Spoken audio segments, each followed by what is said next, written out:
كتابه المجيد والفرقان الحميد فأعوذ بالله من الشيطان الرجيم بسم الله الرحمن الرحيم والذين جاهدوا فينا لنهدينهم سبلنا صدق الله العظيم والمولى الكريم رب اشرح لي صدري ويسر لي أمري واحلل عقدة من لساني يفقهوا قولي آمين یا رب العالمین۔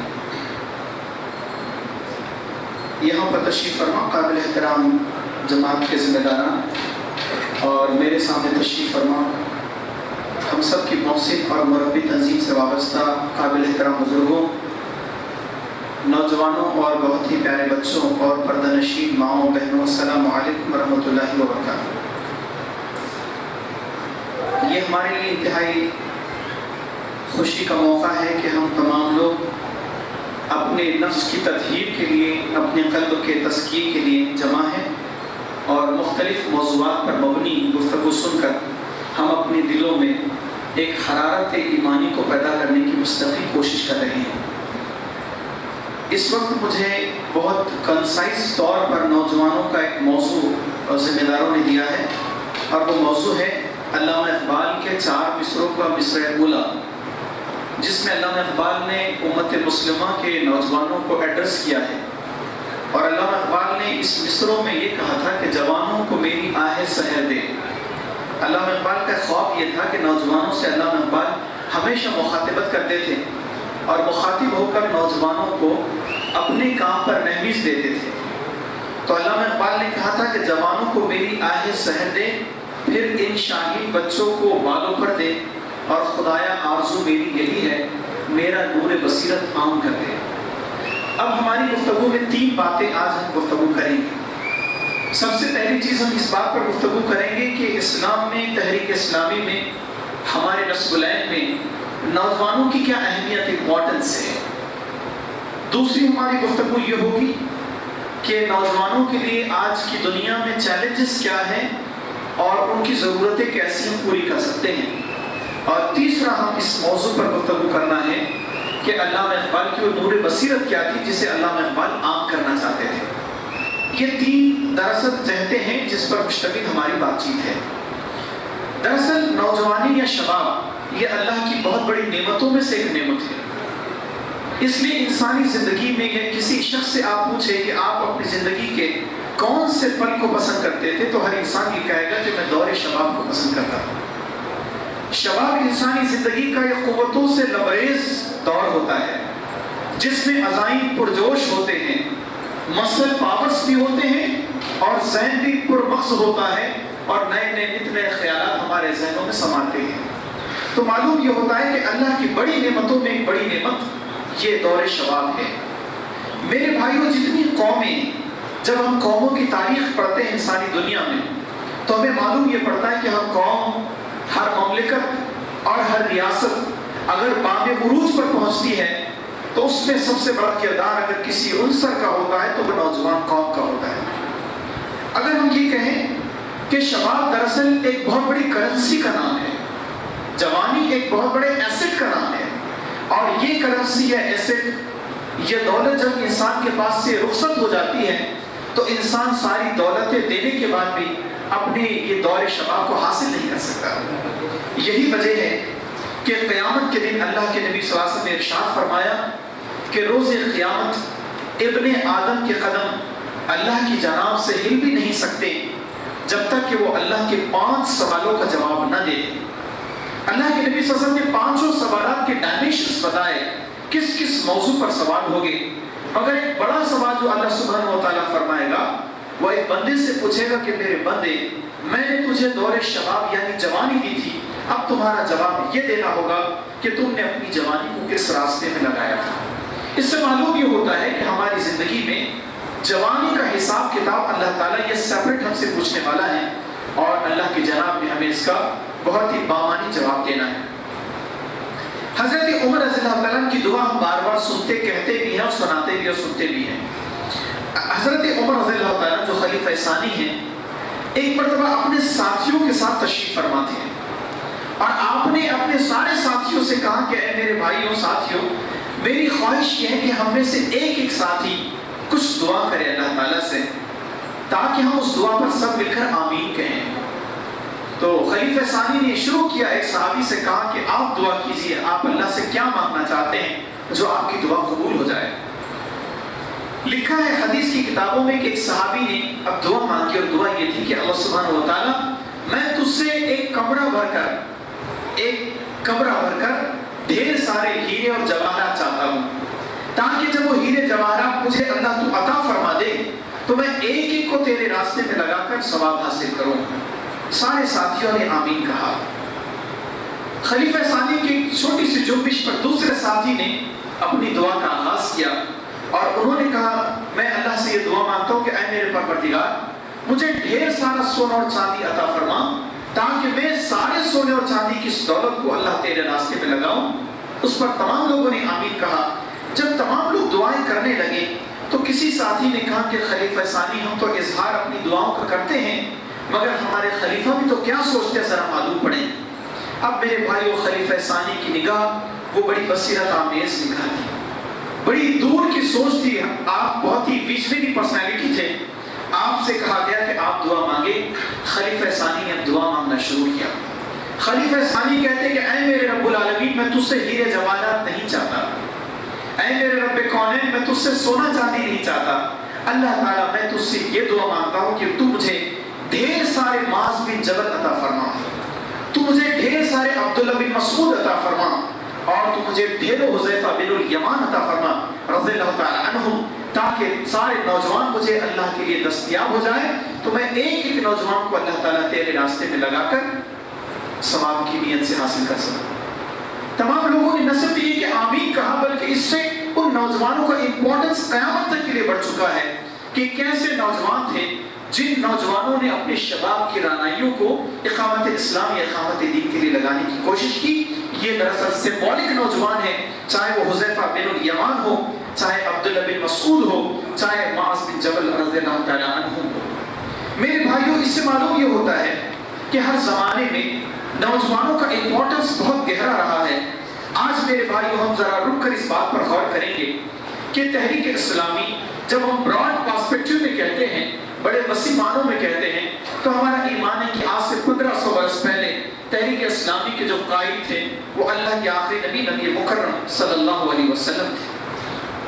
اللہ کے نبی صلی اللہ علیہ وسلم کی زندگی کو آپ بہت فوکس کر کر بلکہ ماڈرن ٹرمز میں زوم کر کر دیکھیں تو پروفٹ کی زوم کر کر زندگی ہم جب دیکھتے ہیں تو پروفیٹک لائف سے ہمیں یہ معلوم ہوتا ہے کہ اللہ کے نبی صلی اللہ علیہ وسلم کی پوری زندگی یہ نوجوانوں کے لیے حریص زندگی تھی۔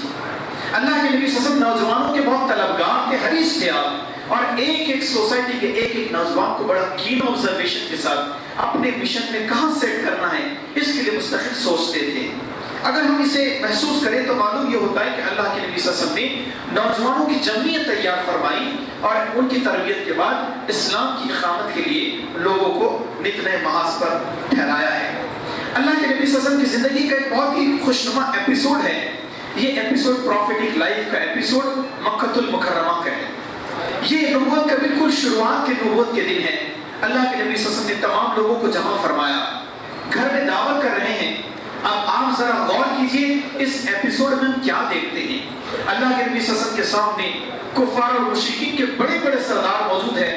اللہ کے نبی صلی اللہ علیہ وسلم تمام لوگوں سے ڈیمانڈ کرتے ہیں، آپ ان سے درخواست کرتے اور کہتے ہیں لوگوں جانتے ہو اللہ نے مجھے اپنا نبی بنایا، میں اللہ کے نبی صلی اللہ علیہ وسلم توحید کی رسالت کی دعوت لوگوں کے سامنے رکھتے ہیں اور بالآخر ڈیمانڈ کرتے ہیں کہ اے لوگوں اب میں یہ چاہتا ہوں کہ اس کار نبوت میں، اس نبوت کے کام میں میرا کون ساتھ دے گا۔ حدیث کی کتابوں میں ملتا ہے کہ سارا سناٹا مارنے لگ گیا، بہت خاموشی طاری ہو گئی، ساری خاموشی کو توڑنے والی ایک آواز آئی اور وہ آواز ایک چھوٹا سا 8 یا 10 سال کا بچہ کھڑا ہو گیا اور اس نے کہا محمد صلی اللہ علیہ وسلم میں تمہارا ساتھ ہوں۔ نبی کریم صلی اللہ علیہ وسلم دیکھتے ہیں کہ دبلا سا بچہ ہے، اس کی ٹانگیں پتلی ہیں، اس کی آنکھیں آئی ہیں اور اتنا معصوم کمزور بچہ کیا ساتھ دے گا۔ اللہ کے نبی صلی اللہ علیہ وسلم بڑے مشفقانہ انداز میں اس معصوم کو بیٹھا دیتے ہیں، پھر ڈیمانڈ رکھتے ہیں، پھر سارے لوگ خاموش ہیں، دوبارہ وہی بچہ کھڑا ہو گیا، تیسری مرتبہ وہ بچہ کھڑا ہوتا ہے، اللہ کے نبی صلی اللہ علیہ وسلم بٹھاتے، دعا دے کر بٹھاتے ہیں اور آپ یہ حیرت زدہ ہو جاتے ہیں۔ قیامت تک وہ تاریخ یاد کی جائے گی کہ وہ معصوم کھڑے رہنے والا جو نوجوان تھا وہ سیدنا علی کرم اللہ وجہ رضی اللہ تعالیٰ۔ اللہ کے نبی صلی اللہ علیہ وسلم اس علی کا استعمال ایسے فرمایا رضی اللہ تعالیٰ کا کہ جس کی ٹانگیں پتلی ہیں، جو وہاں بظاہر کمزور ہوتا ہے، اللہ کے نبی صلی اللہ علیہ وسلم کی تربیت میں اب ایسا جری نوجوان بنتا ہے کہ اللہ کے نبی صلی اللہ علیہ وسلم فرماتے ہیں کہ اللہ کے شیروں میں سے ایک شیر وہ علی رضی اللہ تعالیٰ ہے۔ آپ خطاب دیتے اسد اللہ، وہ شیر خدا ہے۔ میرے بھائیوں، اس سے معلوم یہ ہوتا ہے کہ اللہ کے نبی صلی اللہ علیہ وسلم نے ایک ایک نوجوان کے ٹیلنٹ کا استعمال کیا، ایک ایک نوجوان کی صلاحیتوں کا استعمال کیا۔ میرے بھائیوں، اگر آپ غور کریں تو ہم حدیث کی کتابوں یا سیرت کی کتابوں میں پڑھتے ہیں، اللہ کے نبی صلی اللہ علیہ وسلم نے جب مکہ سے ہجرت فرمائی تو مکہ سے ہجرت فرمانے کے بعد آپ مدینہ یثرب گئے، یثرب جو بعد میں مدینہ النبی بن گیا صلی اللہ علیہ وسلم۔ لیکن آپ بہت کنسائز طور پر اگر سیرت کی کتابوں کو پڑھیں تو معلوم یہ ہوتا ہے کہ اللہ کے نبی صلی اللہ علیہ وسلم کا جو استقبال مدینہ والوں نے کیا، مدینہ میں جو اللہ کے نبی صلی اللہ علیہ وسلم کا استقبال کیا گیا، یہ استقبال کا ایٹماسفیئر کسی نے اگر بنایا تو مصعب بن عمیر رضی اللہ تعالیٰ اللہ کے نبی صلی اللہ علیہ وسلم کے ہاتھ پر مکہ میں ایمان قبول کرتے ہیں، قسم پرسی کی زندگی گزارتے ہیں، قربانیوں پر قربانیوں کی ایسی تاریخ رقم کرتے ہیں کہ جتنے بیوٹیفیکیشنز اپنے آپ کو ظاہر کرنے والے نوجوان ہیں ان کے لیے ایک بہترین آئیڈیل وہ نوجوان مصعب بن عمیر رضی اللہ تعالیٰ ہوتے ہیں۔ اللہ کے نبی صلی اللہ علیہ وسلم نے یثرب کی طرف بھیجا اور لکھا ہے سیرت کی کتابوں میں کہ مصعب بن عمیر رضی اللہ تعالیٰ نے ڈائلاگ کا ایٹماسفیئر مدینہ میں پیدا کیا، اور ایسا ایٹماسفیئر پیدا کیا کہ اللہ کے نبی صلی اللہ علیہ وسلم کے بعد میں لوگوں نے استقبال کیا۔ اس سے معلوم یہ ہوتا ہے بھائیوں کہ اللہ کے نبی صلی اللہ علیہ وسلم نے نوجوانوں کا استعمال بھی کیا، ان کی تربیت بھی فرمائی۔ آپ جانتے ہیں کہ اللہ کے نبی صلی اللہ علیہ وسلم کی زندگی میں اسامہ رضی اللہ تعالیٰ، یہ کون صحابی ہے، اتنے کم سے اتنے نوعمر نوجوان ہیں، مگر ایک بڑی جنگ کے سپہ سالار کی حیثیت سے آپ کو نیوکت کیا جاتا ہے، ڈیپیوٹ کیا جاتا ہے، آپ ڈیپیوٹ کیے جاتے ہیں، بلکہ اتنے کم سن ہیں آپ، اتنے کم عمر نوجوان ہیں آپ کہ حضرت اسامہ رضی اللہ تعالیٰ جب کسی محفل کی صدارت فرما رہے ہوتے تو سامنے والے جب بیٹھ جاتے، پیچھے آنے والے اپنے قائد یعنی اسامہ جیسے کم سن نوجوان کو، سالار کو نہیں دیکھ پاتے تھے۔ ایسے چھوٹے چھوٹے نوجوانوں کی تربیت اللہ کے نبی صلی اللہ علیہ وسلم کی اس فورمز میں بنائی گئی اور انہیں تحریک اسلامی کے لیے یا اسلام کے وسیع تر مفاد کے لیے استعمال کیا گیا۔ میرے بھائیوں، ہماری محفلوں کا ہر فرد قیمتی فرد ہے، ہماری محفلوں میں، ہماری نشستوں میں آنے والا ہر فرد ہمارے انتہائی قیمتی ہے۔ ایک فرد کا ضائع ہونا ہمارے لیے بہت بڑی نسل کا ضائع ہونے کے برابر ہوتا ہے۔ اگر ہم غور کریں تو اللہ کے نبی صلی اللہ علیہ وسلم نے مختلف قبائل سے آنے والے لوگوں کو اتنا سمیٹ کر رکھا، اتنا سیکھنے کی کوشش کی اور لوگوں کی تربیت ایسے فرمائی، آپ نے ایسا ڈیولپمنٹ کیا کہ ایک ایک فرد کو اللہ کے نبی صلی اللہ علیہ وسلم نے القاب عطا فرمائے، نوجوانوں کو القاب عطا فرمائے۔ یہ القاب، یہ ملنے والے لقب، یہ خصوصی کیریکٹرسٹک جب کسی نوجوان کو ملتی، وہ دیوانہ وار اللہ کے نبی صلی اللہ علیہ وسلم کا عاشق ہو کر مشن نبی میں اپنے آپ کو شریک کر لیتا۔ کہتے ہیں کہ حسان بن ثابت رضی اللہ تعالیٰ یہ وہ نوجوان صحابی ہیں جنہیں تاریخ اسلام میں شاعر رسول کہتے ہیں، شاعر رسول کہتے ہیں۔ یہ شاعر رسول صلی اللہ علیہ وسلم کون ہے؟ یہ حسان بن ثابت رضی اللہ تعالیٰ ایک مرتبہ کہتے ہیں کہ جب اللہ کے نبی صلی اللہ علیہ وسلم نے مجھے مسجد نبوی میں دیکھا تو مسجد نبوی میں حسان بن ثابت داخل ہو گئے، سارے صحابہ بیٹھے ہیں۔ اللہ کے نبی صلی اللہ علیہ وسلم نے حسان بن ثابت سے کہا، حسان میں یہ چاہتا ہوں کہ تم منبر رسول پر بیٹھو۔ حسان بن ثابت لرز کے کہا میں نہیں بیٹھ سکتا۔ اللہ کے نبی صلی اللہ علیہ وسلم نے بٹھایا حسان بن ثابت کو اور کہا، حسان تم شعر سناؤ، محمد کے ماں باپ تم پر قربان ہیں۔ حسان بن ثابت کہتے ہیں کہ میری آنکھوں سے آنسو بہنے لگے اور میں نے محسوس کر لیا کہ میری صلاحیت کا اتنا بڑا اکاموڈیشن اگر کوئی کر سکتا ہے میری اس ٹیلنٹ کا تو وہ صرف نبی محترم صلی اللہ علیہ وسلم کرتے ہیں۔ میرے بھائیو، یہ اللہ کے نبی صلی اللہ علیہ وسلم کی زندگی کے ایپیسوڈز ہمیں یہ مجبور کر رہے ہیں کہ ہم بھی ہماری صفوں میں، ہمارے یونٹ و سرکل میں، ہماری جماعتوں میں آنے والے نوجوانوں کا ایسے ہی احترام کریں، ان کے ٹیلنٹس کو ایسے ہی پروموٹ کریں تاکہ وہ لوگ مشن نبوی کے ساتھ ساتھ اقامت دین کے لیے ہمارے نصب العین کا ساتھی بن جائے۔ میرے بھائیوں، اللہ کے نبی صلی اللہ علیہ وسلم کا کسی صحابی کو یہ کہنا کہ میرے ماں باپ آپ پر قربان، یہ غیر معمولی دراصل ایوارڈز ہیں کسی صحابی کے لیے۔ یہ ایوارڈز اللہ کے نبی صلی اللہ علیہ وسلم نے دینا سکھایا اور بذات خود بھی عطا فرمائے۔ خالد رضی اللہ تعالیٰ کہتے ہیں کہ جب فتح مکہ ہو گئی، خالد بن ولید کے بھائی آئے، اللہ کے نبی صلی اللہ علیہ وسلم نے ان کے بھائی سے کہا ہمارے خالد کیسے ہیں؟ کہتے ہیں کہ خالد بن ولید بڑے دشمن اسلام تھے، یہ ولید کے بیٹے بڑے دشمن اسلام تھے۔ جب ان کے بھائی انہیں یہ میسج دیتے ہیں کہ مکہ فتح ہو گیا، اے خالد تم دوڑتے پھر رہے ہیں کہ تمہاری جان کے لالے پڑ گئے، تمہاری محمد تمہاری گردن کے دشمن ہو گئے، مگر اے خالد، محمد تو کہتے ہیں میرے خالد کیسے ہیں؟ جیسے یہ میسج اس خالد بن ولید اس نوجوان کو پہنچتا ہے، خالد بن ولید صبر ڈال کر اللہ کے نبی صلی اللہ علیہ وسلم کے ختم مبارک میں نالے شریفین کے پاس آ گئے اور کہا میرے نبی میں آپ کو اپنا نبی ایکسپٹ کرتا ہوں، مجھے معاف فرمائیے۔ خالد بن ولید کو اتنا احترام سے اللہ کے نبی صلی اللہ علیہ وسلم نے گلے لگایا کہ خالد بن ولید جب آگے بڑھے تو اسلامی تاریخ میں سیف اللہ کے نام سے اگر کوئی فیمس ہوا تو وہ خالد بن ولید رضی اللہ تعالیٰ تھے۔ اللہ کی تلواروں میں سے ایک نمایاں تلوار وہ خالد بن ولید کی تلوار تھی۔ میرے بھائیوں، یہ علی رضی اللہ عنہ کو شیر خدا کس نے بنایا؟ یہ اللہ کے نبی صلی اللہ علیہ وسلم کے اجتماعی نظام تربیت نے فرمایا۔ آپ کے مدینہ منورہ میں اللہ کے نبی صلی اللہ علیہ وسلم کی جو تزکیہ اجتماعات ہے، جو مسجد نبی میں لوگوں کی تربیت فرما رہے ہیں، اس نے لوگوں کو دراصل بہت ہی بڑا ٹریمنڈس چینج کے ساتھ بدل کر رکھ دیا۔ میرے بھائیوں، یہ ساری گفتگو یہ دراصل پری فیس ہے اس عظیم مشن کو ہم حاصل کرنے کے لیے، جس عظیم مشن کو ہم اپنی نگاہوں میں بسا کر رکھتے ہیں۔ میرے بھائیوں، اگر یہ ساری صورتحال ہمارے پاس تاریخ اسلام میں اگر موجود ہے، آپ اسلامی تاریخ کے بعد کے ابواب کو دیکھیں، چاہے وہ بھارت میں تحریک اسلامی ہند کی ہو حیثیت ہو جسے جماعت اسلامی کہتے ہیں، مولانا سید مودود رحمۃ اللہ علیہ کا جو قلم کا جہاد شروع ہوا وہ عمر کے 17ویں سال میں شروع ہو گیا۔ عمر کے 17 ایئرس میں علامہ مودودی رحمۃ اللہ علیہ نے قلم سے الجہاد فی الاسلام کی غیر معمولی دراصل رہنمائی فرمائی۔ آپ نے اپنے دور شباب میں تحریک اسلامی کی بنا ڈالی۔ آپ مصر میں چلا جائیں تو اخوان المسلمین کی بنیاد ڈالنے والے حسن البنا شہید بھی اپنے دور شباب میں تھے۔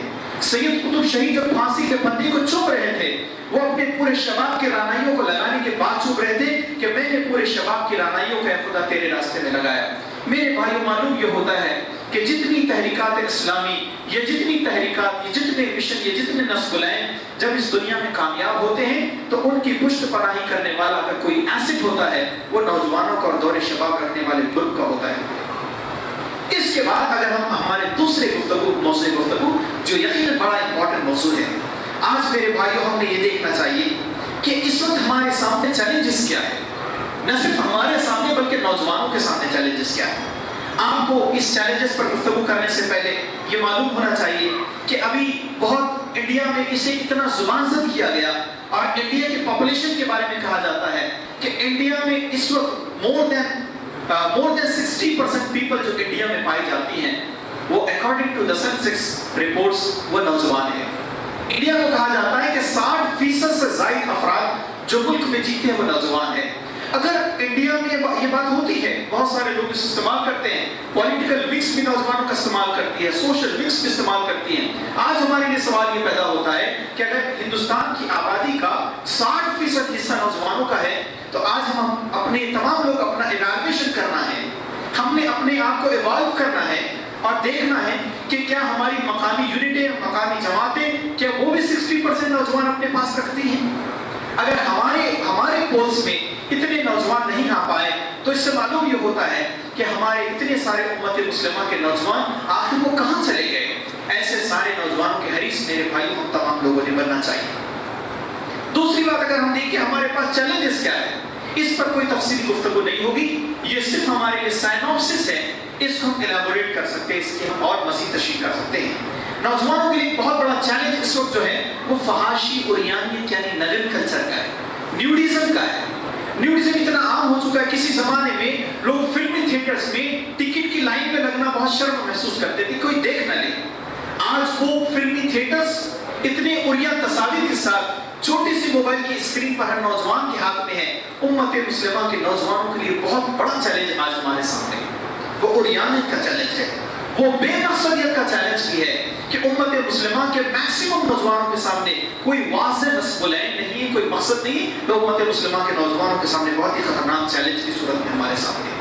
میرے بھائی، وقت کا ضیاع کرنا یہ ہم اس کے عادی بنتے جا رہے ہیں۔ وقت کا ضیاع ہونا، وقت اتنا ضیاع کیا جا رہا ہے کہ آپ کو یہ بات حیرت ہوتی ہے کہ ٹائمز آف انڈیا نے جب سوشل میڈیا پر اپنا وقت کتنا نوجوان ضائع کرتے ہیں، جب اس کا ایک سروے کیا تو اس نتیجے پر پہنچے کہ بھارت میں تقریباً more than 40% of the time جو نوجوانوں کا ہے وہ 40 سے زیادہ فیصد نوجوانوں کو جو وقت ہے وہ سوشل میڈیا کی نظر ہو جاتا ہے۔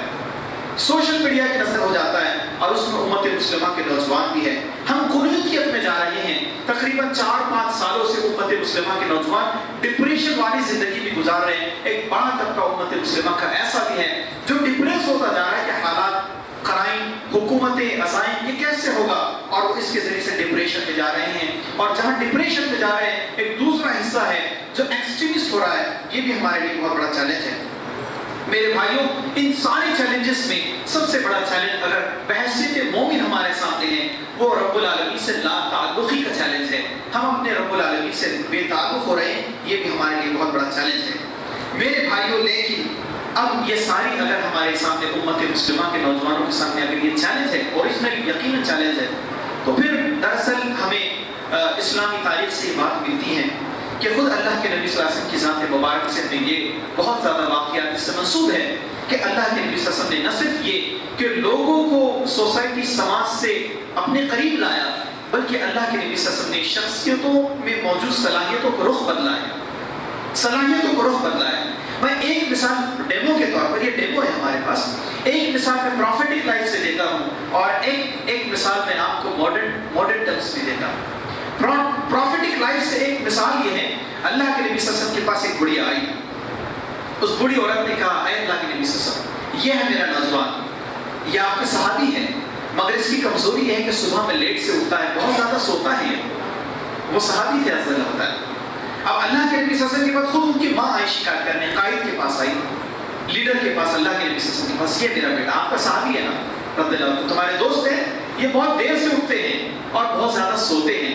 اللہ کے نبی صلی اللہ علیہ وسلم نے اب ان کا یہ جو مس کوالٹی تھی، یہ مس کوالیفیکیشن تھا، ڈسکوالیفیکیشن تھا، اب اس ڈسکوالیفیکیشن کو آپ نے اس کا کوالیفیکیشن بنا دیا. اللہ کے نبی صلی اللہ علیہ وسلم نے سزا دی، اور سزا یہ دی کہ تمہاری سزا یہ ہے کہ جب کبھی قافلہ گزرے گا تو قافلے سے سب سے پیچھے تم آئیں گے. یہ تمہاری سزا ہے. اب آپ کو معلوم ہوگا کہ جو تہمت لگی تھی ہماری ماں پر، یعنی کس پر؟ سیدہ عائشہ صدیقہ رضی اللہ عنہا. آپ کو معلوم ہوگا سب سے آخر میں ان کی ذمہ داری وہ صحابی کی یہ تھی کہ سارا سامان سمیٹیں، اور آخری میں آئی انہیں سزا دی گئی. آخری میں جس صحابی نے حضرت فاطمہ رضی اللہ، حضرت عائشہ رضی اللہ عنہا کو لایا تھا، وہ وہی صحابی تھے. اللہ کے نبی صلی اللہ علیہ وسلم نے یہ نہیں فرمایا کہ اچھا تمہارا اتنا پرابلم ہے تمہارا اور تم میرے پاس ہے، چلو ہماری ماں صفوں سے چلے جاؤ. اللہ کے نبی صلی اللہ علیہ وسلم نے لوگوں کی صلاحیتوں کا رخ بدلنے کی کوشش کی. اللہ کے نبی صلی اللہ علیہ وسلم کی زندگی سے ہمیں ملتا ہے. ماڈرن ٹرمز میں نے آپ سے کہا کہ ایک ڈیمو کے طور پر ایک ایگزامپل اور ہم آپ سے دینا چاہ رہے تھے، اور وہ مصر کے مضافات کی ایگزامپل ہے. جس ایگزامپل کو سیٹ کرنے والی نوجوان لڑکی ہے، ہماری بہنیں بھی ہماری بات سن رہی، اس بیٹی کا نام ہے اسما محفوظ. اسما محفوظ جس کی عمر ہارڈلی 21 یا 22 ایئرس اولڈ ہے. وہ لڑکی اس زمانے میں، وہ لڑکی اسما محفوظ اپنے فیس بک پروفائل پر لکھتی ہے اور اپنے فیس بک یا سوشل میڈیا کا استعمال کرتی ہے وہ لڑکی. اور اسما محفوظ یہ کہتی ہے کہ مصر میں یہ نظام سے تنگ آ گئے، یہ جو بادشاہی والا نظام ہے اس سے تنگ آ گئے. اب اس ایک چینج کے لیے کون میرا ساتھ دے گا؟ وہ تحریک اسکواڈ پر وہ 21 سالہ لڑکی چلی جاتی ہے اور کہتی ہے کہ میں خاموش احتجاج کروں گی، جسے احتجاج میں شریک ہونا ہوگا وہ میرے ساتھ تحریک اسکواڈ پر چلے آئے.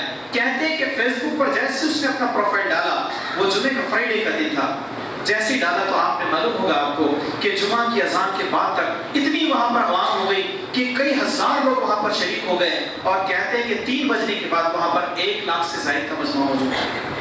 لوگوں نے کہا مڈل ایسٹ کے انقلاب کی نقیب اگر کسی کو مانا جا سکتا ہے اس وقت میں تو وہ اسما محفوظ ہے، جس 21 سالہ لڑکی نے، بہت کم سن لڑکی نے مڈل ایسٹ میں ایک عظیم الشان ریولوشن پیدا کیا. لوگوں نے تھنک ٹینکس میں اس پر ڈسکشن کیا. انہوں نے کہا یہ عجیب انقلاب ہے جو ویپنز کے ذریعے نہیں آیا، جو تلوار اور گولوں کے ذریعے نہیں آیا.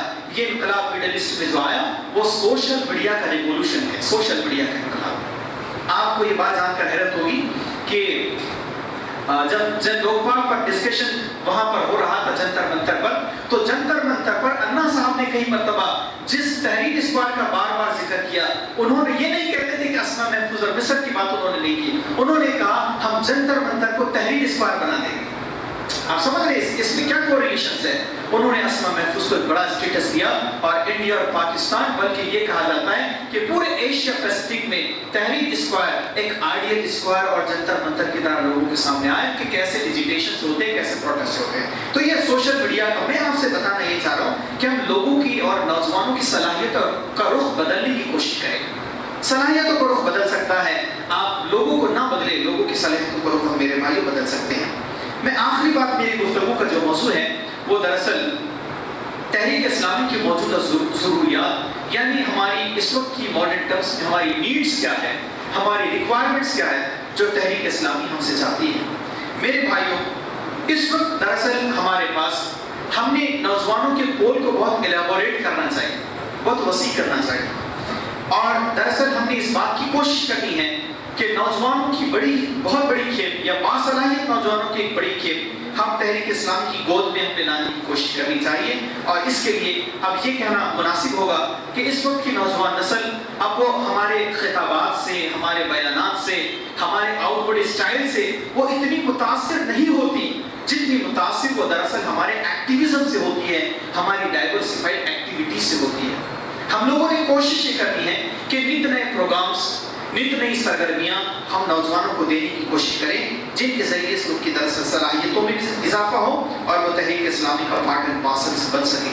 میرے بھائیوں, اگر یہ ساری چیزیں ہم نے کرنے کی کوشش کی تو علامہ اقبال نے جو کہا تھا کہ جوانوں کو میری آہیں سحر دے, علامہ اقبال نے نوجوانوں کو بار بار ایڈریس کیا اور نوجوانوں کو ایسے ایڈریس کیا کہ علامہ اقبال کی پوری شاعری اگر 2 حصوں پر مشتمل کر دی جائے تو علامہ اقبال کی شاعری کا ایک جو فلسفہ ہے وہ فلسفہ خودی ہے, اور دوسرا جو ڈومین ہے وہ نوجوانوں کی زندگیاں ہے. علامہ اقبال نے کے سامنے جب نوجوان بے مقصد دکھائی دیے تو علامہ اقبال نے اپنے آپ میں لوگوں کو الگ الگ انداز سے لوگوں کو ٹارگٹ کیا, اور علامہ اقبال نے کسی مرتبہ کہا کہ لہو مجھ کو رلاتی ہے جوانوں کی تن آسانی. ہم لوگوں نے اپنے آپ کو بہت ایکٹیوسٹ بلکہ پرو ایکٹیو بنانا چاہیے. اللہ تعالیٰ سے دعا کرتے کہ رب العالمین ہمیں اور ہماری نوجوانی کو, ہمارے شباب کو اور امت مسلمہ میں بکھرے ڈائیورسفائڈ ٹیلنٹس, بہت ساری صلاحیتوں کو اللہ تعالیٰ تحریک اسلامی کا حصہ بنائیں تاکہ ہم اقامت دین کا نصب لیں, بہت جلد اپنی آنکھوں سے اسے دیکھنے کی کوشش کریں. آمین و آخر دعوانا.